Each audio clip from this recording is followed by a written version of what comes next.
Hello అండి, అందరికీ నమస్కారం. జనరల్గా అంటే చాలా గ్యాప్ వచ్చింది కదా.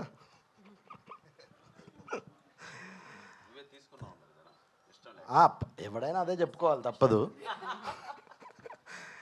ఆ, మాకంటే ఈ సినిమా నాకు చాలా స్పెషల్ అండి.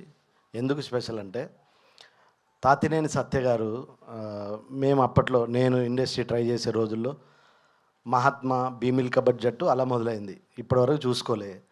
బీమిల్ కబడ్డీ జట్టు నుంచి 7 ప్లేయర్స్లో నన్ను మ్యాక్స్లో మధ్యలో అందరిని వదిలేస్తే నన్ను ఎక్కడో పట్టుకొనే ఉన్నాడు. అది లైఫ్లో ఎప్పటికీ మర్చిపోలేను సార్.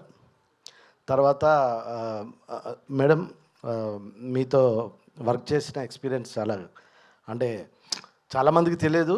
అలాంటి టైంలో తను వచ్చి షూటింగ్ చేయడం చాలా గొప్ప విషయం. వేరు నాకు తెలిసి ఇండియాలో ఏ అమ్మాయి అలా అంటే ప్రెగ్నెన్సీ ఉన్నప్పుడు షూటింగ్ చేయడం అనేది ఎవరికి తెలియని విషయం. ఒక డైరెక్టర్కి, ప్రొడ్యూసర్కి, హీరోయిన్ తప్ప ఎవరికి తెలియదు. నాకు తర్వాత తెలిసింది. నేను అంటే మీకు ఏం చెప్పినా తక్కువే మేడం ఆ విషయంలో. తర్వాత సార్ నా ఎవరన్నో మోదరని నాన్న ఎవరన్నో చూడండి చాటే సేతుమోహన్ సార్ ఏంటి సార్, రామసేతు రైట్. రామసేతువే. నేను సినిమాల కోసం ట్రై చేస్తున్నా. అయితే సార్ యాక్చువల్లీ మలయాళం సినిమాలకు చాలా, నేనే కాదు సార్, అందరు పెద్ద ఫ్యాన్సే, అందులో నేను ఒకరిని.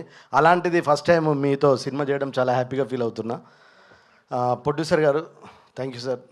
నాకు మంచి డబ్బులు ఇచ్చి, మంచి క్యారెక్టర్ ఇచ్చి, నన్ను భరించి. అంటే గ్యాప్ వచ్చింది, దీంతో మళ్ళీ స్టార్ట్ అవుతుంది. Thank you very much.